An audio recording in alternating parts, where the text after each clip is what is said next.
Hello student, welcome to RPS and congratulations for entering class 11th. Welcome to class 11th.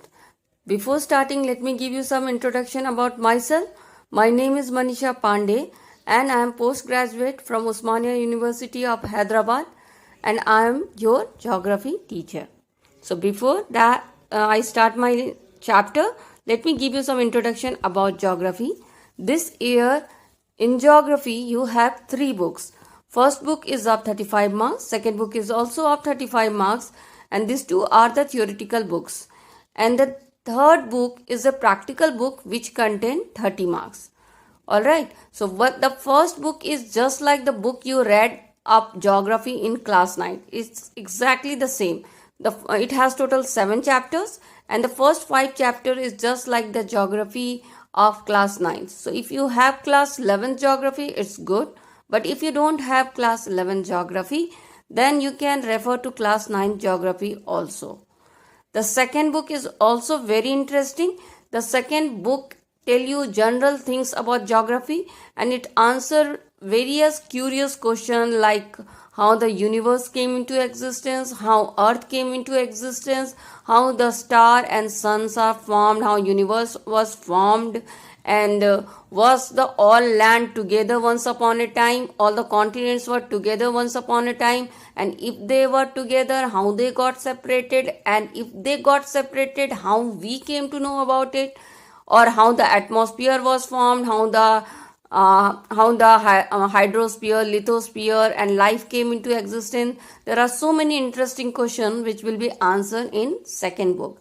And then in the third books, we will implement our geographical knowledge practically. We will see in this that how the scales of the maps are calculated and why the two places have different timing, like the time in the country, one country is something else and in another country is something else, why this difference is and how this difference exists and how this difference can be calculated, or how the temperature of the earth is calculated with the help of thermometer, or how the pressure of the earth is calculated with the barometer, and so many other information we will get in practical book.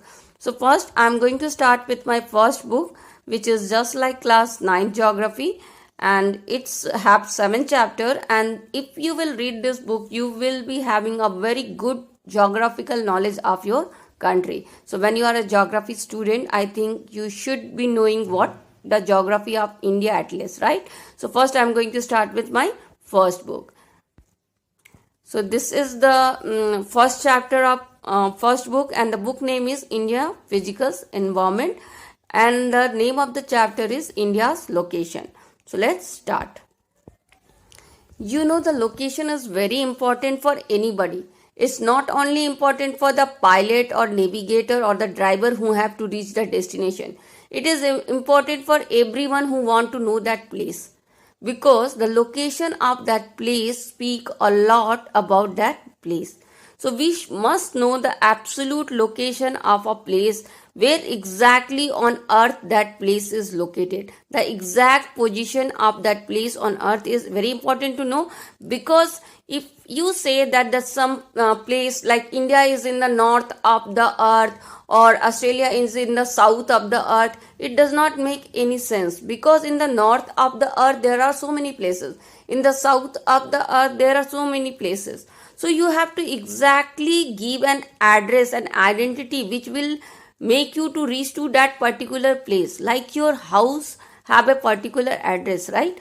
That address of your house is belongs to that house only. Your house address does not belong to any house in this, any house or any place in this earth, right? That is exact identity of your house. If the address of your house is written on any thing, then that thing will reach in your house only, because that address is an unique identity of your house. Same way we have to give some unique identity to the country also. We have to give some exact address to the country also, so that if that address is considered, then it will lead to that place itself. So for this exact position of a place on the earth, for the exact address of a place on earth, we invented latitudes and longitude. So with the help of latitudes and longitude, we actually able to find out the exact position of a place on earth. So this latitude and longitude, actually they are nothing. They are just an imaginary line. In reality, they does not exist. If you feel that I will go and see this latitude or that latitude, I will see the equator or Tropic of Cancer or other longitude and latitudes, then you cannot see it on earth. They are just an imaginary line which man has invented to give the exact address to a place. If you will see India is a very vast country, right? We have in the north, we have Kashmir. In the southernmost side on the tip of the southernmost side of India, we have Kanyakumari. Then in the easternmost side of the India, we have Arunachal Pradesh. And on the westernmost side of India, we have Gujarat. So all this, the northern and the south, we have so many territory, and all this make our Indian territory.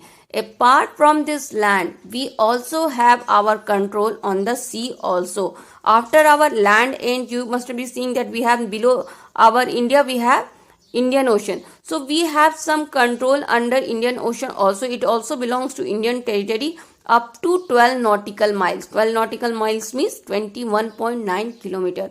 So after the land, India's land ends, the up to 21.9 kilometer after India's land, the sea area is also belongs to Indian territory only.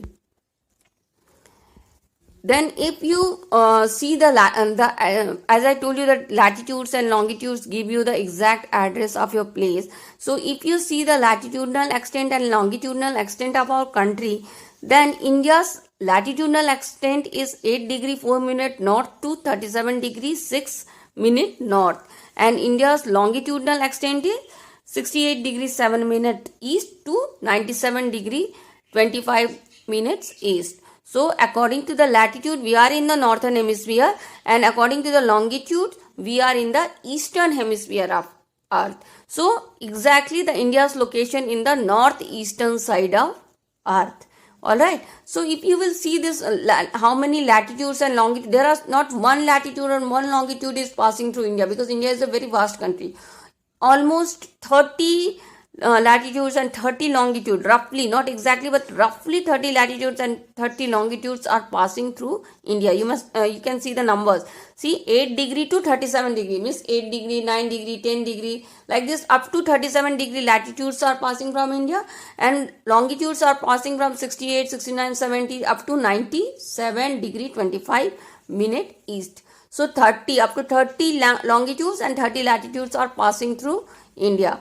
And if you see the distance of India from north to south and distance of India from east to west, the distance of India from north to south means if you draw a straight line from the northernmost point of India to the southernmost point of India, it is 3214 kilometer, 3214 kilometer. And if you see the distance of east of India to the west of India, means if you draw a straight line from the easternmost side of the India to the westernmost side of the India, it is 2933 kilometer. So when you see the latitude and longitude, it's exactly the same. It's almost 30 degree. 30 longitudes and 30 latitudes are passing from India. So when the latitudes and longitudes are equal, why not the distance from north to south and east and west are equal? So this question I will answer in the next video, in the next class. Alright, and also in the next class I will show you in the map how they are seen and how they are calculated. Till then, be safe, be at home, and thanks for watching. Happy learning.